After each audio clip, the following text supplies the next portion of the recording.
ready for our Bible study. If you don't have one of these foundations, it's winter 2020, but we're in it now.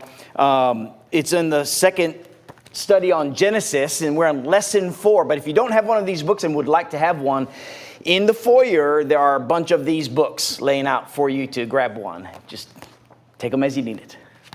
All right. Let's begin with a word of prayer, and we'll begin our study this morning.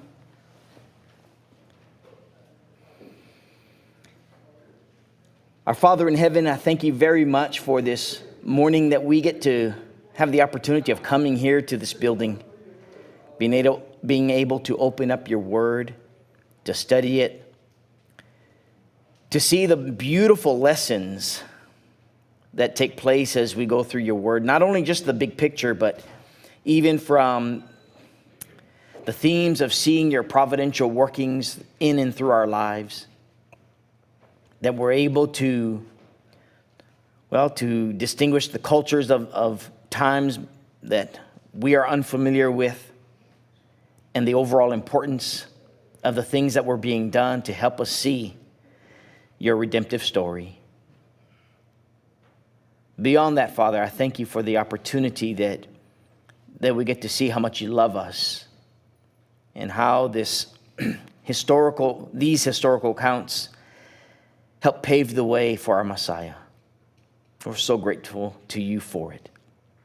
Bless us, Father, that we may walk with you, that when we stray from your path, that you'll gently guide us back. I know sometimes we may need more firm measures, but we also are grateful for when you are tender and patient toward us. So, Father, I pray that these lessons this morning, the things that we are studying, will help us in our personal walk with you. So I thank you in the name of Jesus. Amen. Did something happen with the lighting?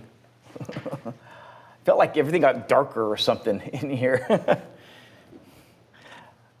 All right, probably was my laptop. All right. So lesson 4, we're in Genesis chapter 24. And before we actually get into this lesson, what are some big takeaways that you are getting from Genesis? I've asked you this question before because I want it to be on the forefront of our minds. What are some big takeaways that you're getting? Overall pictures. The promise of Abraham being fulfilled. Yeah, especially in this section that we're in from Genesis chapter 12, what Larry is referring to is that was the first promise that God gave to Abraham when he called him out of his homeland into the land of Canaan. And so what we are seeing continuously are those who bless Abraham are blessed, and those who curse Abraham are cursed. But then God's blessing Abraham, whereupon his name is going to be great, the nation is going to be great, and through him all families of the earth are going to receive the blessing of salvation. And so that's huge. That's like the biggest picture that we have so far, right? Yeah, so God's plan, right, in general was from the time of sin, Genesis 3, we see the promise coming in at Genesis 12, and that's the gospel message being proclaimed. And that what we are leading to in Jesus is the fulfillment of God's promise through Abraham. So yeah, that's the big plan that we have. Anyone else? Any major themes that you're seeing so far?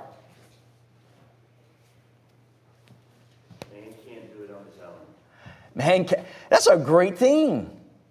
Man cannot do it on his own because he tried. Even the man of faith, Abraham, right? He and his wife tried, and it wasn't according to God's will. It's not according to his plan that he was going to be the one to do it. So yeah, man cannot do it on his own. And we'll actually see some of that in the text here in Genesis 24. So thank you. Great. Man cannot do it on his own. Anyone else?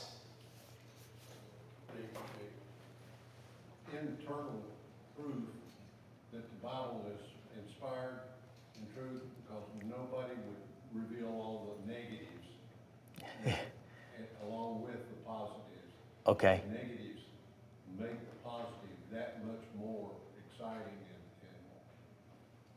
and benefit. You can internalize the benefit.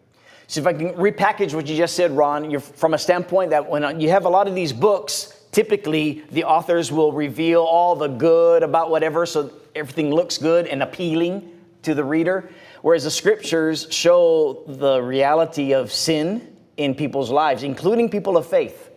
So, yeah, thank you for that. Absolutely. Anyone else? This morning, one of the themes that we're going to be dealing with is what? Absolutely. The providence of God. We're going to see it. In fact, one passage in the scriptures here, see if it's in my notes. I don't see it here. Yeah, there we go. Something like this. In verse 51, it says, "Here is Rebekah before you. Take her and go and let her be your master's son's wife as the Lord has spoken." Except for the fact, there's nothing preceding this that said the Lord told Abraham to get a son or get a wife for his son Isaac. There's nothing in the record that I can read that says God said. And yet here is Laban and Bethuel, and they are saying, just as the Lord had spoken, right? And so we're going to understand some of these, phrases, what they mean in the context of that. But providence, God's will being done, and how he sees it done through our lives. But thank you, Ted, for that providence. That's huge. In fact, the author makes that point here in lesson 4. So there's a number of big themes that you're going to see, and these are very important for our walk with God. Don? I was just thinking, you see the providence of God, and here's a girl that left with a stranger. She didn't know. She took his word. And I think God had a lot to do with her being able to do that. Yeah. As we get into this particular story, when you look at not just Rebekah, but Rebekah's family trusting in this stranger. Yes, they kind of knew about each other and the stories were matching up, and maybe there's more information that is not being revealed to us that lets them confirm that they are relatives and that this is a servant of one of their relatives. But still, it's trust that's taking place here. But that says a lot about the faith that they had and the fact that they had a fear of God in them, right? It doesn't mean that there weren't other things going on that they were guilty of as far as in their relationship with God, but this overall picture of having the fear of God, it's present with them. And I think that's going to play a part in the role of some of the questions that the author asks in this lesson here. So, anyone else? All right. Well, let's go through the first 4 verses, read through here. Naturally, the author is just, because the chapter is so long, just not cherry picking, because he's very intentional in the verses that he's choosing, but he's summarizing, if you will, the verses so that we can read through them, get a big picture of this chapter. All right, first 4 verses. Now, Abraham was old, well advanced in age, and the Lord blessed Abraham in all things. So Abraham said to the oldest servant of his house, who ruled over all that he had, "Please put your hand under my thigh, and I will make you swear by the Lord, the God of heaven and the God of the earth, that you will not take a wife for my son from the daughters of the Canaanites among whom I dwell. But you shall go to my country and to my family and take a wife for my son Isaac." And so the obvious question is, why doesn't Abraham want a wife from the very land that he is now have a deed with and of? This is going to be their future territory. This is still an idolatrous land. It's an idolatrous land, okay? And so, is that what he says? Because I agree with you, it is idolatrous land. He just says, do this. Yeah. And it's a matter of faith that he's asked the servant to do what he asked him to do. I think you're in the right direction. I really believe that is the answer to what we're saying. We don't have a direct, thus saith the Lord, as to the reasoning for this, but that would be a very good reason. Anyone else? I think the common thinking on this is maybe between the line is how much influence the wife or the marriage person can have on an individual like this. Take for my son from what is God wants it taken from. Yeah, I think there's a passage in Deuteronomy where the Israelites were told not to marry of the 7 nations of the Canaanites, because if you do, their daughters, their sons will take you away from Yahweh. Right? Lead you away, Ted? We look into the future, one generation. Rebecca tells Isaac that she's grown weary of these women that Esau was marrying from the country around. In fact, Esau was doing it on purpose Yes. to make them angry. And so they sent Jacob back to the same place to get his wife. Absolutely. Yeah, this theme is important, right? So God is sending Abraham out of the land of Ur from Haran. He comes to Canaan. This is going to be the land that they're going to possess. Interestingly enough, while there is some semblance of righteousness in the land, in Canaan, because remember we talked about it last week and the week before. Remember who was righteous in the land of Canaan? Melchizedek is, right? I don't know if he's still alive or not now, but Melchizedek is a person that is a person of God, who is God-fearing.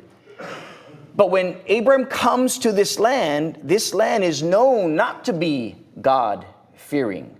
In fact, if you go back to, I think it's in Genesis 15. Yeah, Genesis 15, verse 16 says, verse 15. As for you, you shall go to your fathers in peace. You will be buried at a good old age. Well, he's getting close to this good old age. And then verse 16 says, then in the 4th generation, they will return here. Speaking of his descendants, Abraham's descendants. For the iniquity of the Amorite is not yet complete. There's something about this land, whether it's idolatry or whatever the situation is, the bottom line is this land is not a place where Abraham wants his son to be married, because God's promise is going to be through Abraham. And if it's going to mean that it's coming through Isaac, then number one, you're going to have to be married so you can have children if the promise is going to continue on. That makes sense, doesn't it? But number two, you'd want your children and your children's children to be faithful to God. He's called you out. He has seen you through your highs and your lows. He is faithful, or his promise has been faithful and enduring, and now he wants that promise to continue on with his seed. And so he wants his seed to be faithful to God, right? At least the best opportunity there is. And so you have that concept here in Genesis 15. But notice, and this kind of is leading to what Ted was talking about. It's in Genesis chapter 20. And Abraham, this is before Abimelech. Abraham says, because I thought, this is when Abimelech was going to take Abraham's wife, because he thought it was a sister. I thought surely the fear of God is not in this place, Abraham says to Abimelech, as to why he did what he did. The fear of God is not in this place. Now, if you go back to Haran, is the fear of God there? Yes, it appears to be. Does having the fear of God mean that you are only worshiping God alone? Evidently not. Correct. Because remember, It's true in Canaan, because Abimelech said, wait, has a conversation with God. yes, and God is saying, hey, because you feared me, but here's the area of this reputation in this land. Sodom and Gomorrah. There's also other things. I mean, the reason why he does what he does to Abimelech, the reason why he does what he does when he goes down to Egypt is because his view of the land is these people do not fear God. Right? And so when you go back to his homeland, where he had been called out, does that mean there was no idolatry there? Abraham left. His father had idols. In fact, we go back, remember when Jacob is in the land and now he's going to return home and he has Leah and Rachel. What was brought back on the trip? Yeah, so there's just, that doesn't mean that it's all perfect. These are the God-only people and these are the idolatrous people. Life is not just cut and dry like that. But Abraham views this land and sees its reputation. And again, this is conjecture on our part because it does not give us the explicit God's reason, if you will. But we have some biblical evidence that shows the view that Abraham has of the land. And it seems as though this is where he doesn't want anyone from this land. Maybe there's other things that are not mentioned that God had in conversation, but it's not mentioned here explicitly.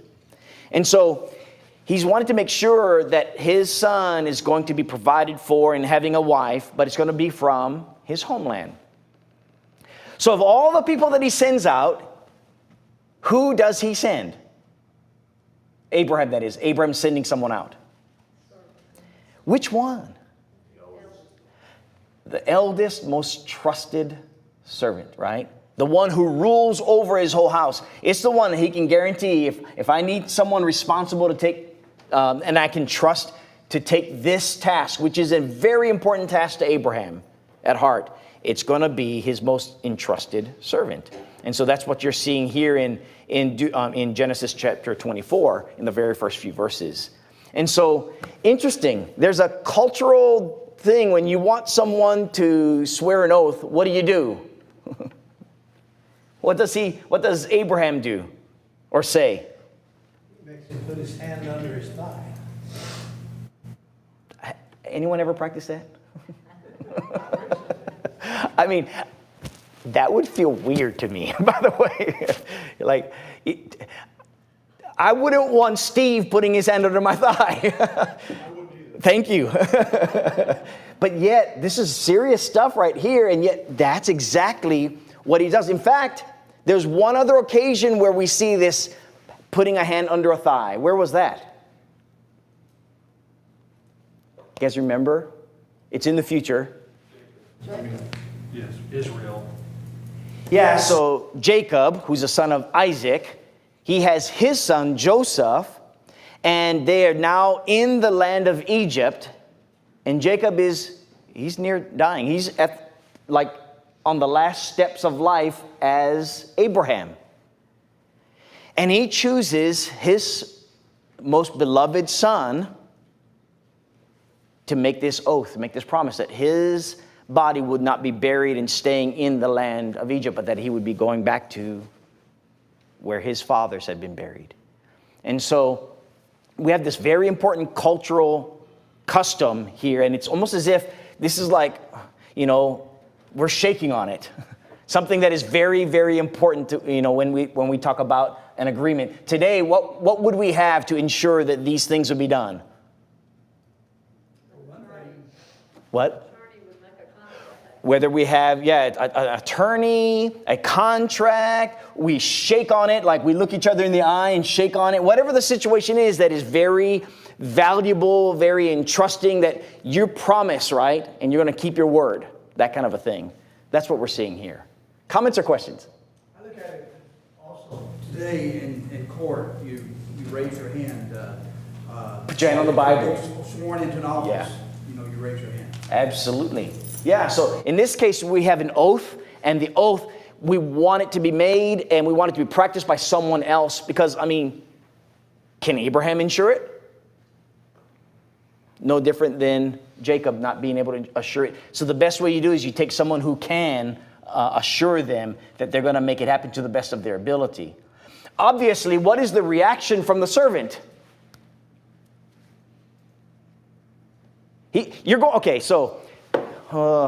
Imagine this is a map.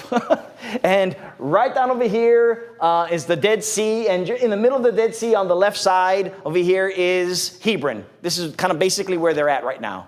You go 600 miles north and a little bit east, and there is the land of Haran. So as the crow flies, that is. 600 miles as the crow flies. That's a long journey. They're not hopping on Delta Airlines, right? And so this servant is wondering, what? How do I even know that God is going to bless me to go do this. You're wanting me to go to this land I've never been to, go see family I've never met before, and you want me to bring back a specific person that's going to be the wife. Not just a girlfriend or anything like that. This is the wife. What if God doesn't bless me on this trip, right? What if she doesn't return with me? Where is Abraham's faith in this? It goes back to the birth of his son. His faith is next level by this time. In fact, the way I was reading this, it really struck me on this study versus previous studies. It's as if his faith is so fully trusting in Yahweh to provide for him and bless him that he speaks as if he's Yahweh in a sense. I'm telling you to go. The angel of God is going to be with you. And I tell you what, if perchance this woman doesn't come back, you're free from this oath. What I'm wanting you to do is fulfill my wish, and my wish is for my son to have a woman from this land, from my family. And again, God wants to bless Isaac. And so he's going to see that it happens. This is where we start to move into the providential story of God, if you will, to see things being done through the people who are following after him, right? So this is a really key moment that he asks for this, and that the servant will actually go out and do what he's been asked to do. Comments or questions? Ron? By faith, he tells him not to go send his angel first. That had to be some kind of assurance to this servant. Yeah. And then if the angel and you can't find her, then you're free. Yeah, absolutely. And again, I'm not going to go down into that story with the angel of the Lord right now, but just realize, if we're talking about the angel of the Lord, what does that even mean? What does angel of the Lord mean? Messenger. Yeah, a messenger of the Lord, right? But this is somehow the angel of the Lord, a very specific messenger that God is going to use to go before and ensure that this providential means of gaining a wife for Isaac takes place. So that's a big picture. That's huge. That's a big theme that we're talking about now in the scriptures. All right? Before we move on into the next text, anything else? Okay. Read on then, verses 15 through 18. It happened before he had finished speaking that behold, Rebekah, so context then. The servant has made his 600 miles and he is now praying to God. Please help me in this endeavor that my master wants, right? So he's in the middle of his prayer or finishing his prayer. It happened before he had finished speaking that behold, Rebekah, who was born to Bethuel, son of Milcah, the wife of Nahor, Abraham's brother, came out with her pitcher on her shoulder. Of all the people that he's going to bump into, okay? So that's where we are. Now, verse 16, the young woman was very beautiful to behold, a virgin. No man had known her. And she went down to the well, filled her pitcher, and came up. And the servant ran to meet her and said, please, let me drink a little water from your pitcher. And so she said, drink, my lord. And then she quickly let her pitcher down to her hand and gave him a drink. All right. So he meets up with family, if you will, at least Abraham's family. And when he sees her, the way the author is writing this, he makes two major points. Number one, she's very beautiful to behold, kind of like Sarah. And number two, she's a virgin. Why do you suppose these 2 points are being made?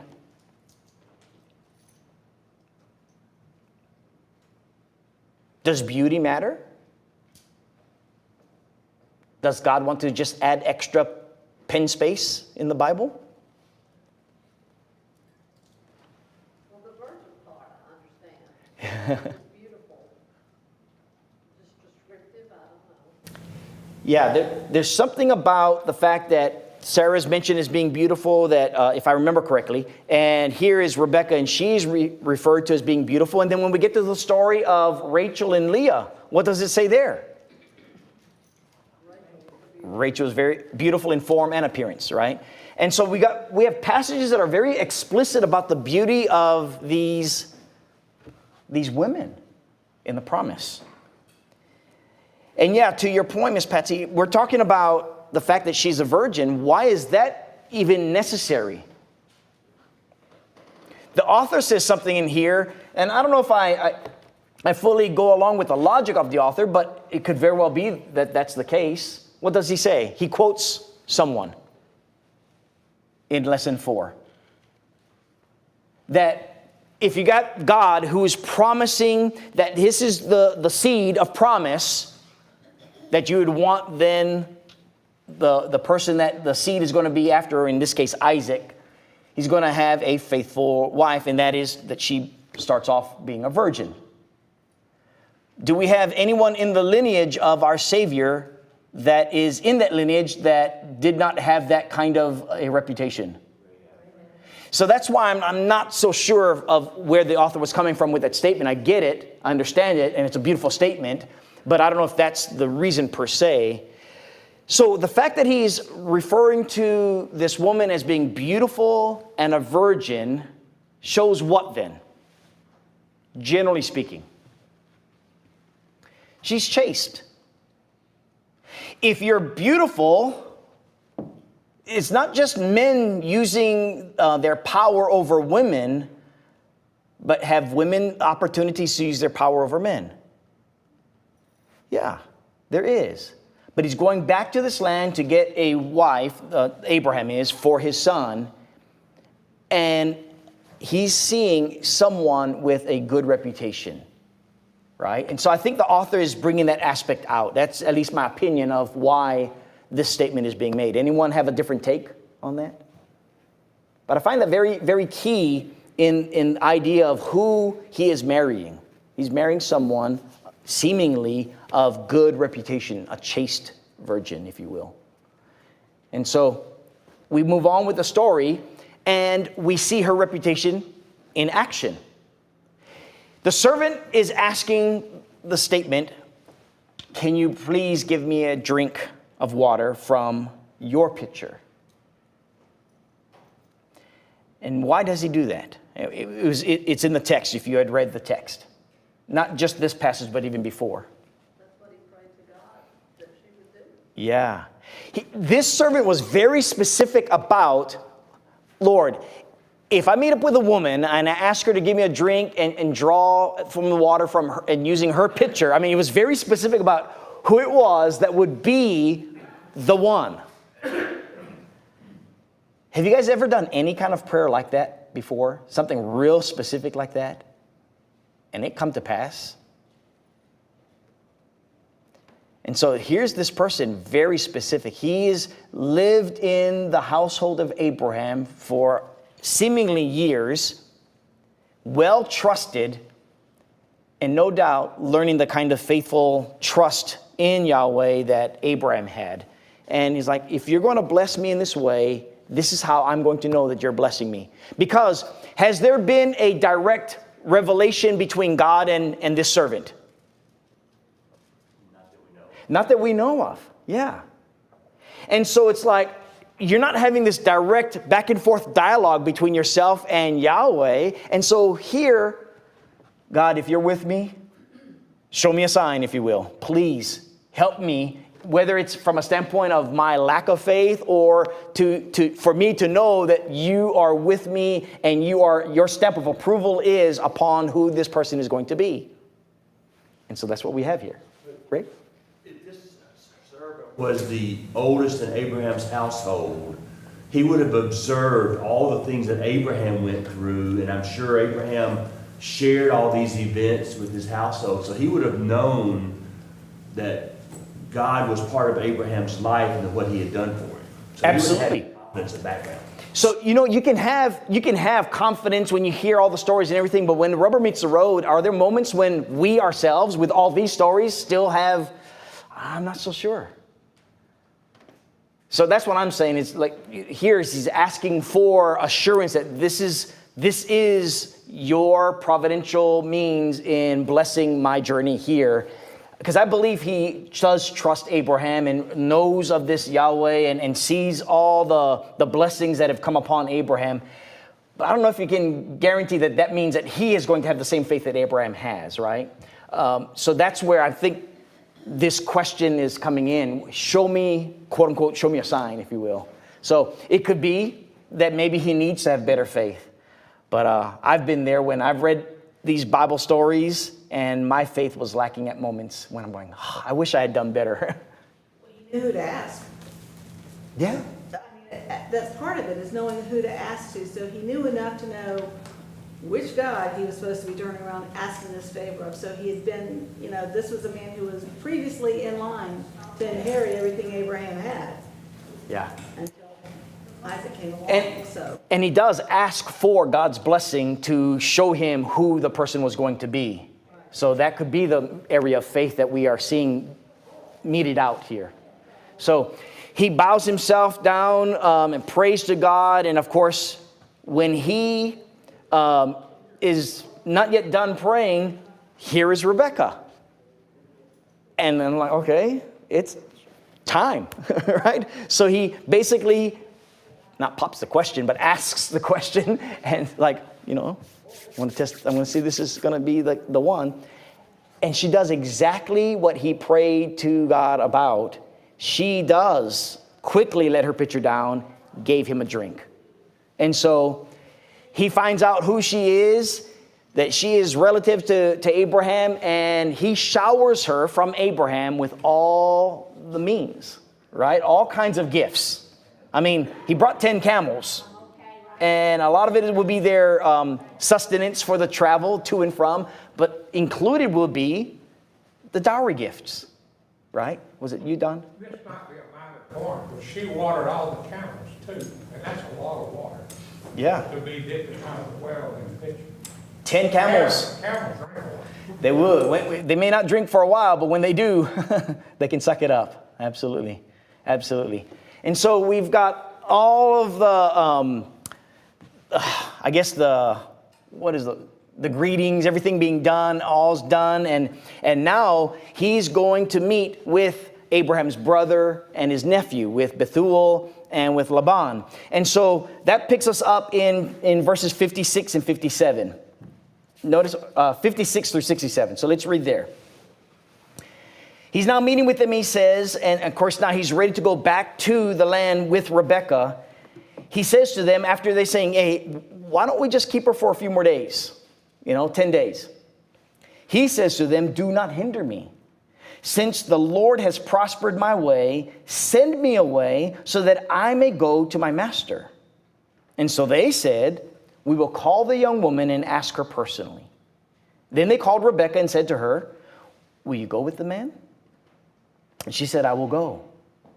So they sent away Rebekah, their sister, and her nurse, and Abraham's servant and his men.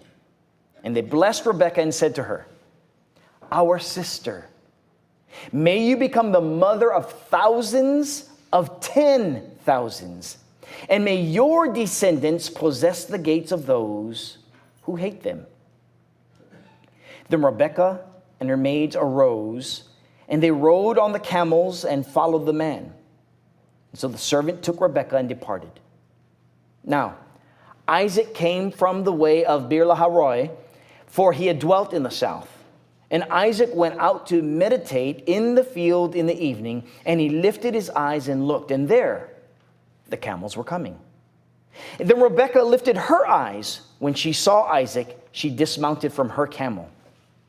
For she had said to the servant, who is this man walking in the field to meet us? The servant said, it is my master. So she took a veil and covered herself. And the servant told Isaac all the things that he had done. And then Isaac brought her into his mother Sarah's tent, and he took Rebekah, and she became his wife. And he loved her. And so Isaac was comforted after his mother's death. Does anything stand out in this passage to you? Culturally, just from the act itself? How many of you met your husband's women first time you saw him? And then you guys go into his mother's bedroom, if you will, and then you get married. This is culture shock. See, what we're doing is we're having Bible study for a culture from 5,000 years ago, or at least 4,000 years ago, put it that way. That huge difference. I'm meeting my husband for the first time. After being told the story, he takes me and we become husband and wife. How many of us as parents would allow our children to have that kind of a marriage in this country with our culture? Very few. Right? This is an arranged marriage. It is. And these things are still going on in that part of the world. Yeah, maybe not to this kind of an extent, but absolutely there's arranged marriages. That's why I'm saying culture shock for us in having this Bible study, because we think it's strange. But this is going back to the idea of faith by Abraham, faith by Abraham's servant, faith by Rebekah's family, and by Rebekah. It's all in the trust that Yahweh is behind all of this. This is Yahweh's doing. It's His will, and we are submitting to it, right? It's Yahweh's will for these two people to meet this way. Yes. But it's also God's teaching that regardless of how you get a husband or a wife, you love them and you, Yes. you're faithful to them, and that culture in this part of the world, I mean, I know of a young man who went back to India to marry a woman that he had never met because his families had arranged the marriage when they were babies. And so those kind of things still happen, but the bottom line is regardless of how you meet this person, you've got to remain faithful to them and love them. Absolutely. And develop a relationship. Absolutely. Betsy. There's some significance too to her veiling herself, Yes. because where do we see in the future the man doesn't get the woman he wants because of the veil? So you were saying her making a choice, he hadn't seen her either. Correct. Yeah. And there's a number of other stories where the husband does not necessarily know who the wife is that he is with, because we can talk about Jacob, right, with Leah. And so there's significance behind that. Think about this as well. Was there a governor or a judge or anyone that would legally bind this marriage?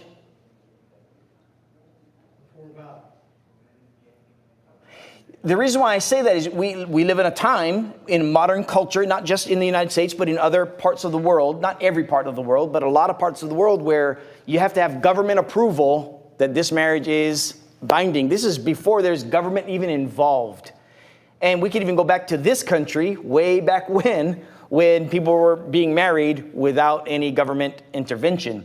And so keep that in mind as we're talking about this, again, different culture that we're looking at. Don? And then Richard? Would you comment on the fact of what they said when she left about the children she was?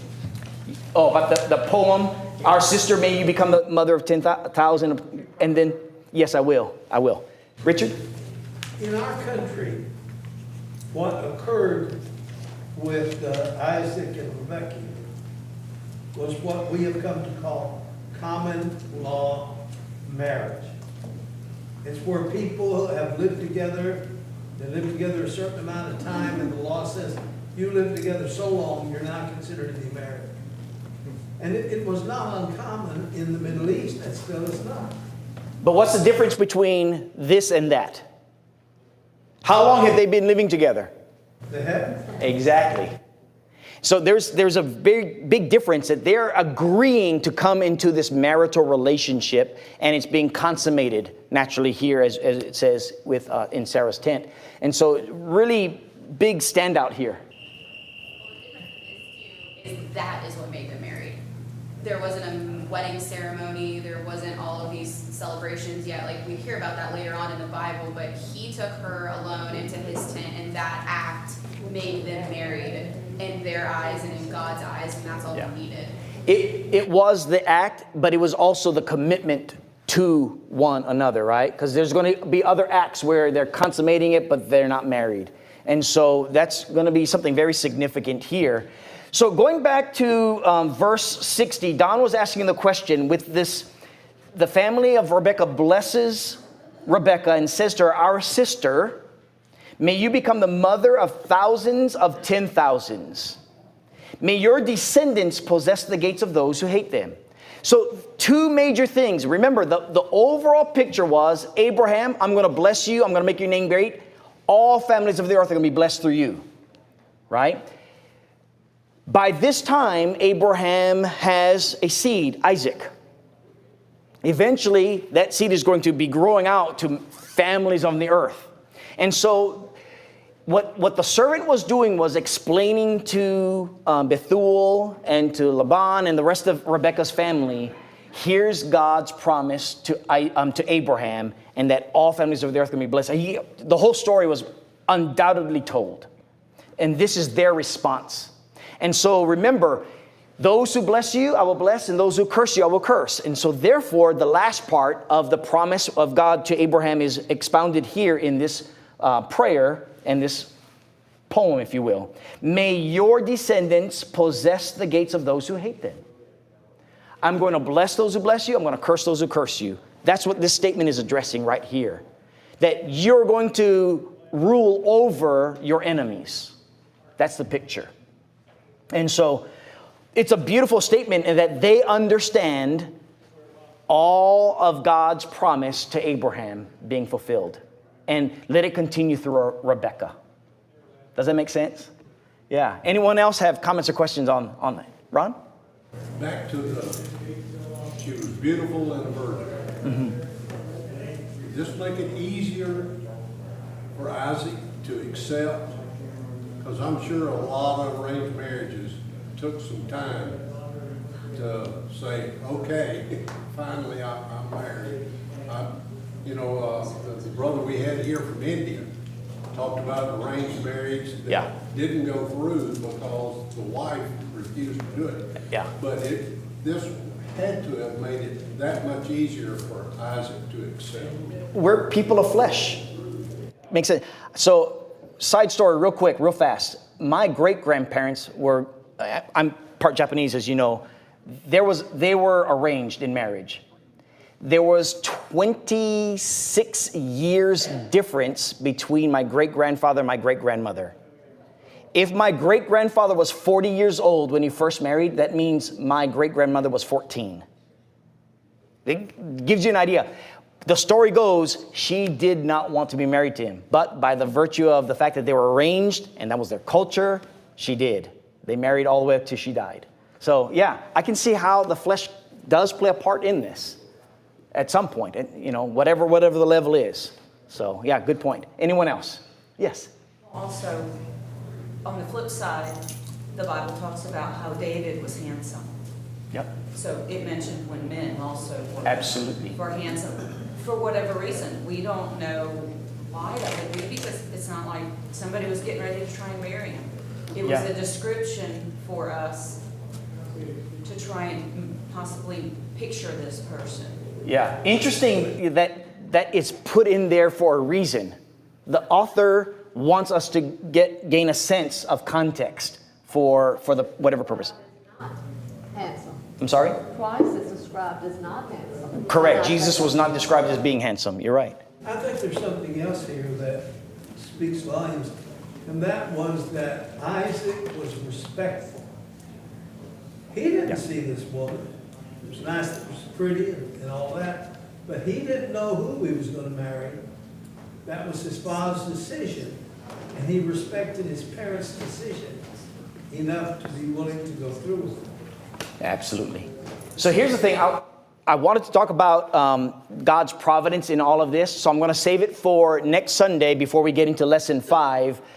But just stop and let it digest for a second. How God made all of this happen, all of it come to pass, so that His will, that through Isaac your seed would be blessed, takes place.